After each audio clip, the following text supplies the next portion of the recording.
nuclear energy mission for Vikasit Bharat. Development of at least 100 gigawatt of nuclear energy by 2047 is essential for our energy transition efforts. For an active partnership with the private sector towards this goal, amendments to the Atomic Energy Act and the Civil Liability for Nuclear Damage Act will be taken up. A nuclear energy mission for research and development of small modular reactors with an outlay of 20,000 crore will be set up. At least 5 indigenously developed small modular reactors will be operationalized by 2033. Shipbuilding. The shipbuilding financial assistance policy will be revamped to address cost disadvantages. This will also include credit notes for shipbreaking in Indian yards to promote the circular economy. Large ships above a specified size will be included in the infrastructure harmonized master list. Shipbuilding clusters will be facilitated to increase the range, categories and capacity of ships. This will include additional infrastructure, facilities, skilling and technology to develop the entire ecosystem. Maritime Development Fund. For long-term financing for the maritime industry, a Maritime Development Fund with a corpus of 25,000 crore rupees will be set up. This will be for distributed support and promoting competition. This will have up to 49% contribution by the government, and the balance will be mobilized from ports and from private sector. UDAN regional connectivity schemes. UDAN has enabled 1.5 crore middle-class people to meet their aspirations for speedier travel. The scheme has connected 88 airports, and operationalized 619 routes. Inspired by that success, a modified UDAN scheme will be launched to enhance regional connectivity to 120 new destinations and carry 4 crore passengers in the next 10 years. 4 crore additional passengers in the next 10 years. The scheme will also support helipads and smaller airports in hilly, aspirational and northeast regional districts. Greenfield airports will be facilitated in Bihar to meet the future needs of the state. These will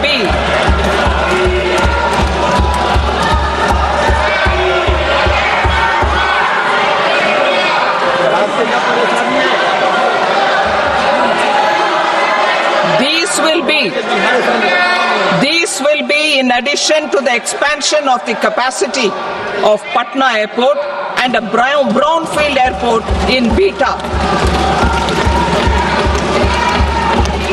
Western Kosi Canal project in Mithilanchal. Financial support will be provided for the Western Kosi Canal ERM project, benefiting a large number of farmers, cultivating over 50,000 hectares of land in the Mithilanchal region of Bihar. Mining sector reforms. Mining sector reforms, including those for minor minerals, will be encouraged through sharing of best practices and institutions of a state mining index. A policy for recovery of critical minerals from tailings will be brought out. Under the special window for affordable and mid-income housing, SWAMI, 50,000 dwelling units in stressed housing projects have been completed and keys handed over to home buyers. Another 40,000 units will be completed in 2025, further helping middle-class families who were paying EMIs on loans taken for apartments while also paying rent for their current dwellings. Building on this success, Swami Fund 2 will be established as a blended finance facility with contribution from the government, banks and private investors. This fund of 15,000 crore rupees will aim for expeditious completion of another 1 lakh units. PM Gati Shakti data for private sector. For furthering PPPs and assisting the private sector in project planning, access to relevant data and maps from the PM Gati Shakti portal will be provided. Tourism for employment-led growth. Top 50 tourist destination sites in the country will be developed in partnership with states through a challenge mode. Land for building key infrastructure will have to be provided by the states. Hotels in these destinations will be included in the infrastructure harmonized list. The following measures will be taken for facilitating employment-led growth. Organizing intensive skill development programs for our youth, including in institutes of hospitality management. Providing mudra loans for homestays. Improving ease of travel and connectivity to tourist destinations. Providing performance-linked incentives to states for effective destination management, including tourist amenities, cleanliness, and marketing efforts. And introducing streamlined e-visa facilities along with visa fee waivers for certain tourist groups. Continuing with the emphasis on places of spiritual and religious significance in the July budget, there will be a special focus on destinations related to the life and times of Lord Buddha. Medical tourism and heal in India. Medical tourism and heal in India will be promoted in partnership with the private sector along with capacity building and easier visa norms. Investing in innovation. To implement private sector-driven research, development and innovation initiatives announced in the July budget, I am now allocating 20,000 crore rupees for this purpose. A deep tech fund of funds will also be explored to catalyze the next generation startups as a part of this initiative. In the next 5 years, under the PM Research Fellowship Scheme, we will provide 10,000 fellowships for technological research in IITs and IISc with enhanced financial support. The second gene bank with 10 lakh germplasm lines will be set up for future food and nutritional security. This will provide conservation support to both public and private sectors for genetic resources. We will start a national geospatial mission to develop foundational geospatial infrastructure and data. Using PM Gati Shakti, this mission will facilitate modernization of land records, urban planning, and design of infrastructure projects. A Gyan Bharatam mission for survey, documentation, and conservation of our manuscript heritage with academic institutions, museums, libraries, and private collectors will be undertaken to cover more than 1 crore manuscripts. We will set up a national digital repository of Indian knowledge systems for knowledge sharing.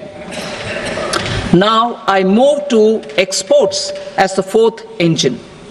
We will set up an export promotion mission with sectoral and ministerial targets driven jointly by the Ministries of Commerce, MSME, and Finance. It will facilitate easy access to export credit, cross-border factoring support, support to MSMEs to tackle non-tariff measures in overseas markets. A digital public infrastructure, Bharat Trade Net, for international trade will be set up as a unified platform for trade documentation and financing solutions. This will complement the Unified Logistics Interface platform. The BTN will be aligned with international practices. Support will be provided to develop domestic manufacturing capacities for our economy's integration with global supply chains. Sectors will be identified based on objective criteria. Facilitation groups with participation of senior officers and industry representatives will be formed for select products and supply chains. Through this, there are huge opportunities related to Industry 4.0, which needs high skills and talent. Our youth have both. Our government will support the domestic electronic equipment industry to leverage this opportunity for the benefit of our youth. A national framework will be formulated as guidance to states for promoting global capability centers in emerging Tier 2 cities. This will suggest measures for enhancing availability of talent and infrastructure, building bylaw reforms, and mechanisms for collaboration with industry. Our government will facilitate upgradation of infrastructure and warehousing for air cargo, including high-value perishable horticultural produce. Cargo screening and customs protocol will be streamlined and made user-friendly. Reforms as the fuel. Over the past 10 years, our government has implemented several reforms for convenience of taxpayers, such as faceless assessment, 2, taxpayer charter, 3, faster returns, 4, almost 99% returns being on self-assessment, and 5, Vivad Se Vishwas scheme.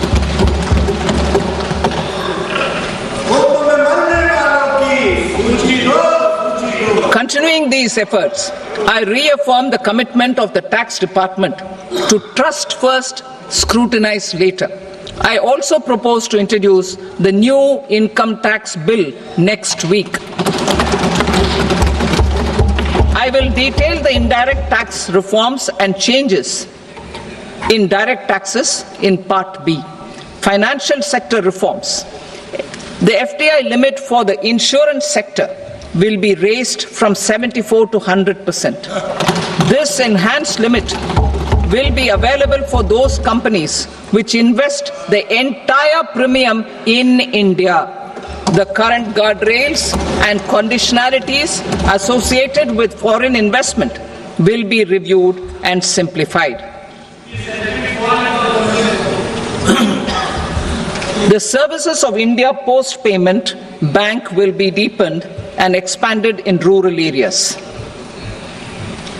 NABFID will set up a partial credit enhancement facility for corporate bonds for infrastructure.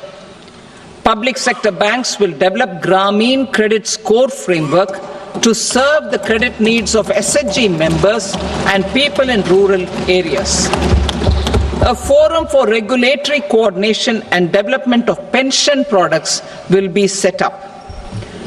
To implement the earlier announcement on simplifying the KYC processes, the revamped Central KYC Registry will be rolled out in 2025. We will also implement a streamlined system for periodic updating. Requirements and procedures for speedy approval of company mergers will be rationalized. The scope for fast-track mergers will also be widened and the process made simpler. As proposed in the interim budget, we signed bilateral investment treaties with 2 countries in 2024 to encourage sustained foreign investment, and in the spirit of First Develop India, the current model BIT will be revamped and made more investor-friendly. In the last 10 years, in several aspects, including financial and non-financial, our government has demonstrated a steadfast commitment to ease of doing business.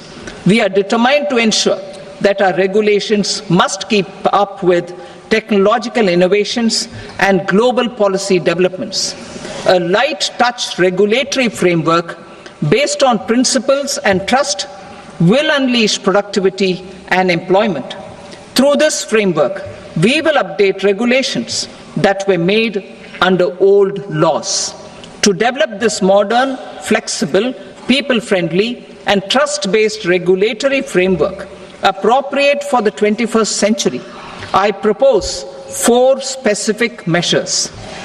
A high-level committee for regulatory reforms will be set up for a review of all non-financial sector regulations, certifications, licenses, and permissions. The committee will be expected to make recommendations within a year.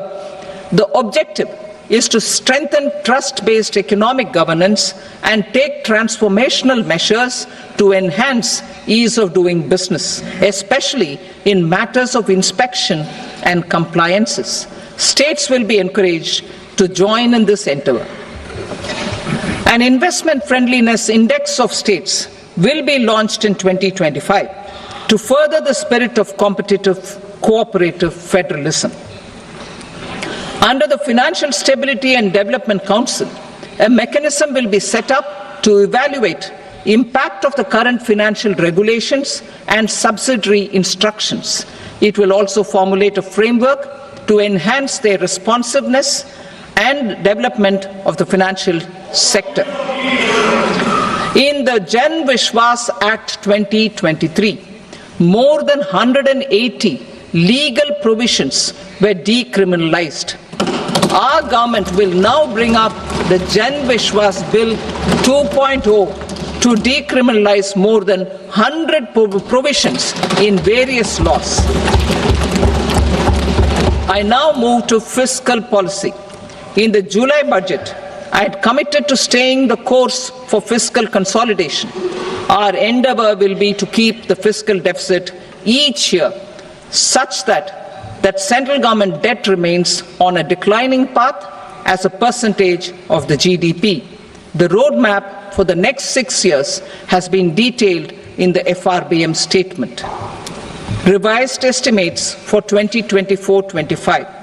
The revised estimate of the total receipts other than borrowings is 31.47 lakh crore rupees, of which the net tax receipts are 25.57 lakh crore rupees. The revised estimate of the total expenditure is 47.16 lakh crore rupees, of which the capital expenditure is about 10.18 lakh crore rupees. The revised estimate of the fiscal deficit is 4.8% of the GDP.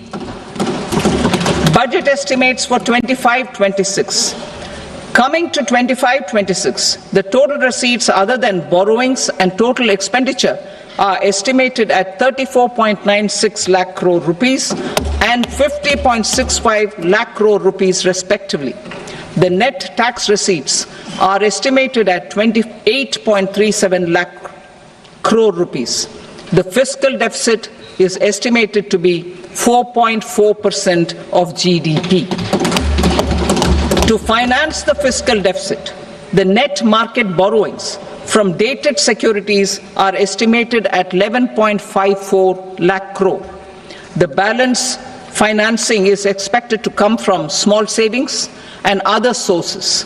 The gross market borrowings are estimated at 14.82 lakh crore rupees. I will now move to Part B.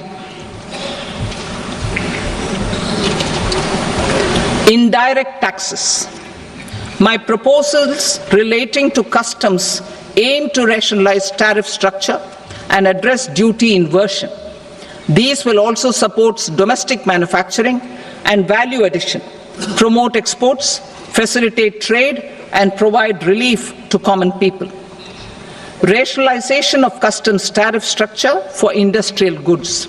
As a part of comprehensive review of customs rate structure announced in July 2024 budget, I propose to 1.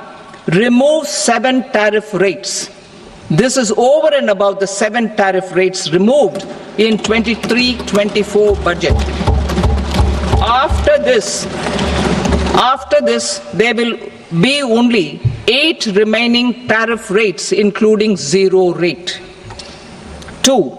Apply appropriate cess to broadly maintain effective duty incidence, except on a few items where such incidence will reduce marginally. 3. Levy not more than 1 cess or surcharge. Therefore, I propose to exempt social welfare surcharge on 82 tariff lines that are subject to a cess. I shall now take up sector-specific proposals. To provide relief to patients, particularly those suffering from cancer, rare diseases, and other severe chronic diseases, I propose to add 36 life-saving drugs and medicines to the list of medicines fully exempted from basic custom duty.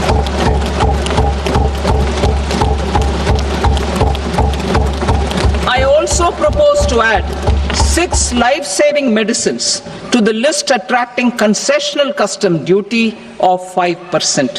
Full exemption and concessional duty will also respectively apply on the bulk drugs for manufacture of the above.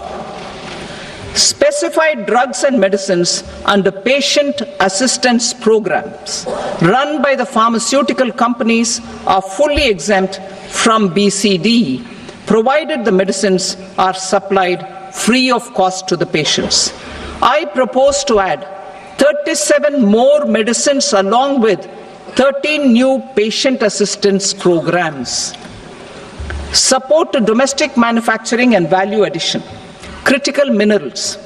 In the July 2024 budget, I had fully exempted BCD on 25 critical minerals that are not domestically available. I had also reduced BCD of 2 other such minerals to provide a major fillip to their processing, especially by MSMEs. Now, I propose to fully exempt cobalt powder and waste, the scrap of lithium-ion battery, lead, zinc, and 12 more critical minerals. This will help secure the availability for manufacturing in India and promote more jobs for our youth. To promote domestic production of technical textile products such as agro-textiles, medical textiles, and geotextiles at competitive prices, I propose to add 2 more types of shuttle-less looms to the list of fully exempted textile machinery. I also propose to revise the BCD rate on knitted fabrics covered by 9 tariff lines from 10 or 20 to 20% or 115 rupees per kg, whichever is higher. Electronic goods. In line with our Make in India policy and to rectify inverted duty structure, I propose to increase the BCD on interactive flat panel display from 10% to 20% and reduce the BCD to 5% on open cell and other components. In 23-24 budget, for the manufacture of open cells of LCD, LED TVs, I had reduced the BCD on parts of open cells from 5% to 2.5%. To further boost the manufacture of such open cells, the BCD on these parts will now stand exempted. Lithium-ion battery. To the list of exempted capital goods, I propose to add 35 additional capital goods for EV battery manufacturing and 28 additional capital goods for mobile phone battery manufacturing. This will boost domestic manufacture of lithium-ion batteries, both for mobile phones and for electric vehicles. Shipping sector. Considering that shipbuilding has a long gestation period, I propose to continue the exemption of BCD on raw materials, components, consumables, or parts for the manufacture of ships for another 10 years.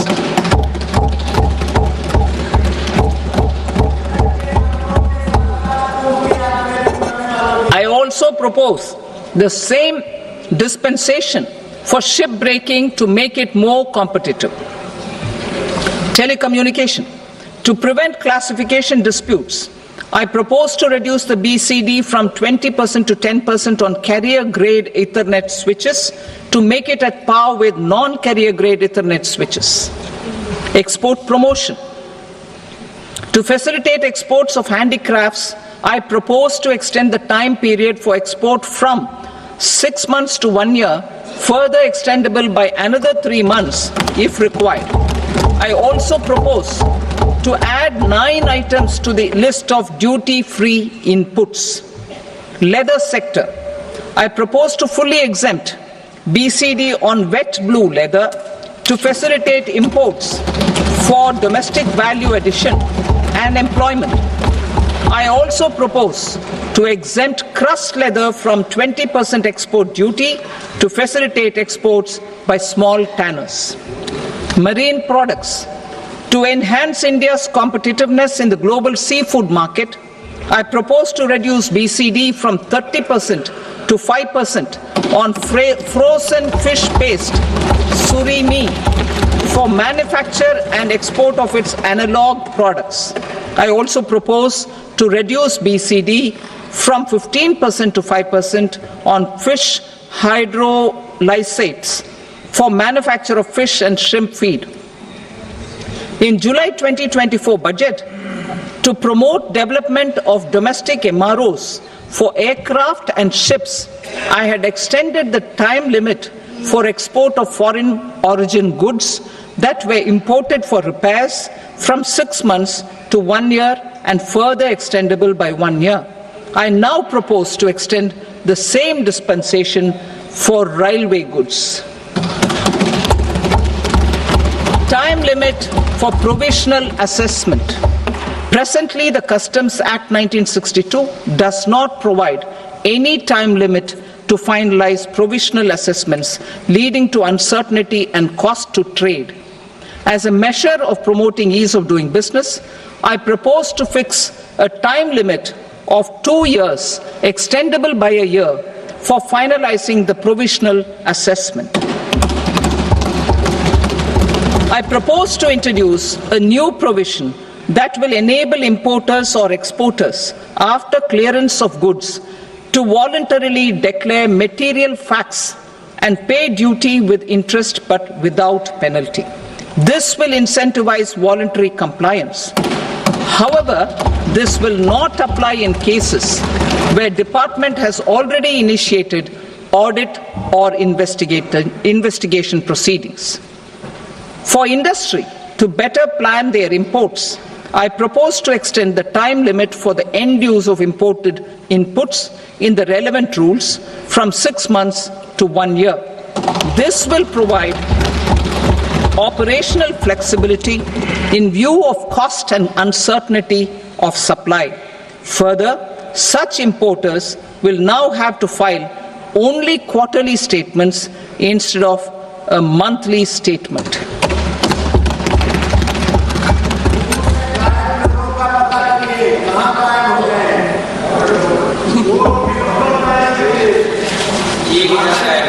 I now come to my direct tax proposals. In Part A, I have briefly underlined taxation reforms as one of key reforms to realize our vision of Vikasit Bharat. In respect of criminal law, our government had earlier ushered in Bharatiya Nyaya Sanhita, replacing Bharatiya Danda Sanhita.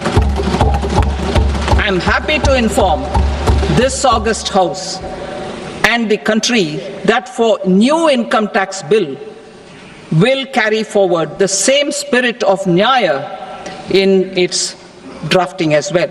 The new bill will be clear and direct in text, with close to half of the present law in terms of both chapters and words. It will be simple to understand for taxpayers and tax administrators, leading to tax certainty and reduced litigation. Reforms, however, are not a destination. They are means to achieve good governance for our people and economy.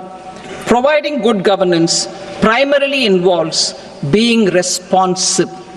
The Tirukural captures this in verse 542, which reads, "Vaanokki vaazhum ulagallam, mannavan kol nokki vaazhum kudi," meaning, just as the living beings live expecting rains, citizens live expecting good governance.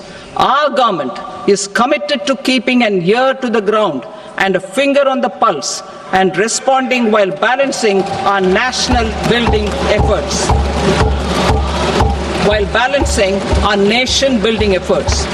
The following measures will detail just how our government will, under the guidance of PM Modi, has taken steps to understand and address. I repeat that sentence, sir. The following measures will detail just how our government, under the guidance of PM Modi, has taken steps to understand and address the needs voiced by our citizens. My tax proposals are guided by this spirit. The objectives of my proposals are as follows. Personal income tax reforms with special focus on middle class. Rationalization of TDS and TCS for easing difficulties. Encouraging voluntary compliance. Reducing compliance burden. Ease of doing business, employment and investment. I will come to my proposal on personal income tax towards the end. TDS and TCS, rationalization for easing difficulties. I propose to rationalize tax deduction at source, TDS, by reducing the number of rates and thresholds above which TDS is deducted. Further, threshold amounts for tax deduction will be increased for better clarity and uniformity. The limit for tax deduction on interest for senior citizens is being doubled from the present 50,000 rupees to 1 lakh rupees. Similarly, the annual limit of 2.40 lakh rupees for TDS on rent is being increased to 6 lakh rupees. This will reduce the number of transactions liable to TDS, thus benefiting small taxpayers receiving small payments. The threshold to collect tax at source, the TCS, on remittances under RBI's liberalized remittance scheme, the LRS, is proposed to be increased from 7 lakh to 10 lakhs. I also propose to remove TCS on remittances for education purposes, where such remittances is out of a loan taken from a specified financial institution. Both TDS and TCS are being applied on any transaction related to sale of goods. To prevent such compliance difficulties, I propose to omit the TCS. I also propose that the provisions of the higher TDS deduction will now apply only in non-PAN cases. In July 2024, the delay for payment of TDS up to the due date of filing statement was decriminalized. I propose to provide the same relaxation to TCS provisions as well. The government under the leadership of Prime Minister Modi believes in Sabka Saath, Sabka Vikas, Sabka Vishwas and Sabka Prayas. In line with this, we brought in updated return facility in 2022 for voluntary compliance by taxpayers who had omitted to report their correct income. Our trust in taxpayers was proved right. Nearly 90 lakh taxpayers voluntarily updated their incomes by paying additional tax. Taking this trust further, I now propose to extend the time limit to file updated returns for any assessment year from the current limit of 2 years to 4 years. I propose to reduce the compliance burden for small charitable trusts and institutions by increasing their period of registration from 5 years to 10 years. It is also proposed that disproportionate consequences do not arise for minor defaults such as incomplete applications filed by charitable entities. Presently, taxpayers can claim the annual value of self-occupied properties as nil only on the fulfillment of certain conditions. Considering the difficulties faced by taxpayers, it is proposed to allow the benefit of 2 such self-occupied properties without any condition. To streamline the process of transfer pricing and to provide an alternative to yearly examination, I propose to introduce a scheme for determining arm's length price of international transaction for a block period of 3 years. This will be in line with global best practices. With a view to reduce litigation and provide certainty in international taxation, the scope of safe harbor rules is being expanded. A number of senior and very senior citizens have very old national savings schemes accounts. As interest is no longer payable on such accounts, I propose to exempt withdrawals made from NSS by individuals on or after 29th August 2024.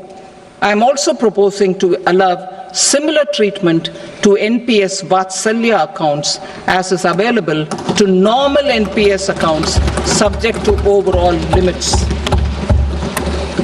In my speech in July 2024, I had promised that all processes, including giving effect to appellate orders, shall be digitalized and made paperless over the next 2 years. So I'm happy to announce that digitalization is being made operational now. In July 2024, we brought in the Vivad Se Vishwas scheme to resolve income tax disputes pending in appeal. The scheme has received a great response, with nearly 33,000 taxpayers having availed of the scheme to settle their disputes. I have a few proposals to promote investment and employment. It is proposed to provide a presumptive taxation regime for non-residents who provide services to a resident company that is establishing or operating an electronics manufacturing facility. I further propose to introduce a safe harbor for tax certainty for non-residents who store components for supply to specified electronics manufacturing units. Presently, the tonnage tax scheme is available only to sea-going ships. The benefits of existing tonnage tax scheme are proposed to be extended to inland vessels registered under the Indian Vessels Act 2021 to promote inland water transport in the country. Extension for incorporation of startups. We continue to support the Indian startup ecosystem. I propose to extend the period of incorporation by 5 years to allow the benefit available to startups which are incorporated before 1/4/2030. In order to attract and promote additional activities in the IFSC, I am inter alia proposing specific benefits to ship leasing units, insurance offices, and treasury centers of global companies which are set up in IFSC. Further, to claim benefits, the cut-off date for commencement in IFSC has also been extended by 5 years to 31/3/2030. Category 1 and Category 2 AIFs are undertaking investments in infrastructure and other such sectors. I propose to provide certainty of taxation to these entities on the gains from securities. to promote funding from sovereign wealth funds and pension funds to the infrastructure sector, I propose to extend the date of making an investment by 5 more years up to 31st March 2030.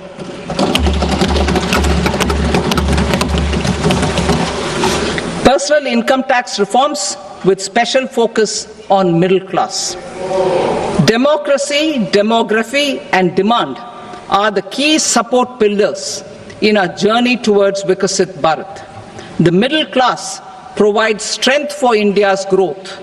This government, under the leadership of Prime Minister Modi, has always believed in the admirable energy and ability of the middle class in nation building.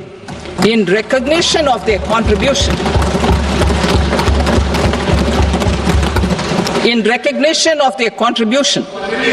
we have periodically reduced their tax burden. Right after 2014, the nil tax slab was raised to 2.5 lakhs of rupees, which was further raised to 5 lakh rupees in 2019 and to 7 lakh rupees in 2023. This is reflective of our government's trust on the middle class taxpayers. I am now happy to announce that there will be no income tax payable up to income of 12 lakh rupees.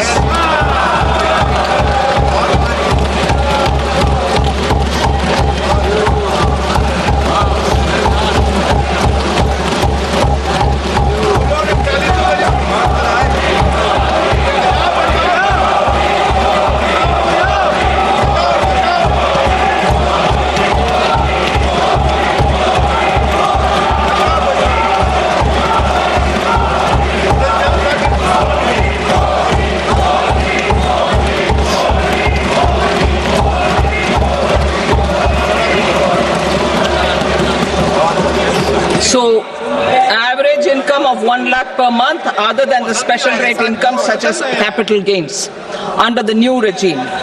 This limit will be 12.75 lakh for salaried taxpayers due to the standard deduction of 75,000. Slabs and rates are being changed across the board to benefit all taxpayers. The new structure will substantially reduce the taxes of the middle class and leave more money in their hands, boosting household consumption, savings, and investment. In the new tax regime, I propose to revise tax rate structures as follows: 0 to 4 lakh rupees nil, 4.8 lakh rupees to 4 to 8 lakh rupees 5%, 8 to 12 lakh rupees 10%, 12 to 16 lakh rupees 15%, 16 to 20 lakh rupees 20%, 20 to 24 lakh rupees 25%, and above 24 lakh rupees 30%. To taxpayers up to 12 lakh of normal income other than special rate income such as capital gains. I read that again. To taxpayers up to 12 lakh of income other than special rate income such as capital gains, tax rebate is being provided in addition to the benefit due to slab rate reduction in such a manner that there is no tax payable by them. The total tax benefit of slab rate changes and rebate at different income levels can be illustrated with a few examples. A taxpayer in the new regime with an income of 12 lakh rupees will get a benefit of 80,000 rupees in tax, which is 100% of tax payable as per the existing rates. A person having income of 18 lakh rupees will get a benefit of 70,000 rupees in tax, that is 30% of tax payable as per existing rates. A person with an income of 25 lakh gets a benefit of 1,10,000 rupees, that is 25% of his tax payable as per existing rates. Details of my tax proposals are given in the annexure.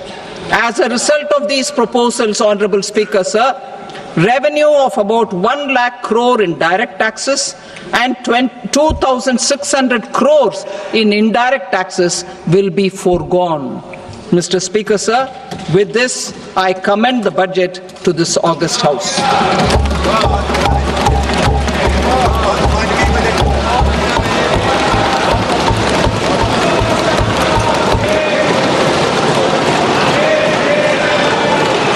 Item number 2, Srimati Nirmala Sitharaman. Sir, with your permission, I rise to lay on the table the following statements under Section 3(1) of the Fiscal Responsibility and Budget Management Act 2003. Medium-term fiscal policy cum fiscal policy strategy statement and macroeconomic framework statement. Item number 3, Srimati Nirmala Sitharaman. Sir, with your permission, I rise to move for leave to introduce the Finance Bill 2025. प्रश्न ये है कि विधेयक को पुनर्स्थापित करने की अनुमति प्रदान की जाए। जो सदस्य इसके पक्ष में हाँ कहें, जो सदस्य विरोध में ना कहें। मेरे विचार में निर्णय हाँ वालों के पक्ष में हुआ, हाँ वालों के पक्ष में अनुमति प्रदान की जाती है। माननीय मंत्री जी, अब विधेयक को पुनर्स्थापित करें। Sir, I introduce the bill. This budget continues our government's efforts to A. Accelerate growth, B. Secure inclusive development, C. Invigorate private sector investments, D. Uplift household sentiments, and E. Enhance spending power of India's rising middle class. Together, we embark on a journey to unlock our nation's tremendous potential for greater prosperity and global positioning under the leadership of Honorable Prime Minister Shri Narendra Modi. As we complete the first quarter of the 21st century, continuing geopolitical headwinds suggest lower global economic growth over the medium term. However, our aspiration for a Vikasit Bharat inspires us, and the transformative work we have done during our government's first 2 terms guides us to march forward resolutely. Our economy is the fastest growing among all major economies. Our development track record for the past 10 years and structural reforms have drawn global attention. Confidence in India's capability and potential has only grown in this period. We see the next 5 years as a unique opportunity to realize Sabka Vikas, stimulating balanced growth of all regions. The great Telugu poet and playwright Gurujada Apparao had said, "Deshamante matti kadoy, deshamante manushuloy," meaning a country is not just its soil, a country is its people. In line with this, for us, Vikasit Bharat encompasses zero poverty, 100% quality good school education, access to high quality, affordable and comprehensive health care, 100% skilled labor with meaningful employment, 70% women in economic activities, and farmers making our country the food basket of the world. In this budget, the proposed development measures span 10 broad areas, focusing on Garib, Youth, Annadata and Nari, spurring agricultural growth and productivity, building rural prosperity and resilience, taking everyone together on an inclusive growth path, boosting manufacturing and furthering Make in India, supporting MSMEs, enabling employment-led development, investing in people, economy and innovation, securing energy supplies, promoting exports and nurturing innovation. For this journey of development, our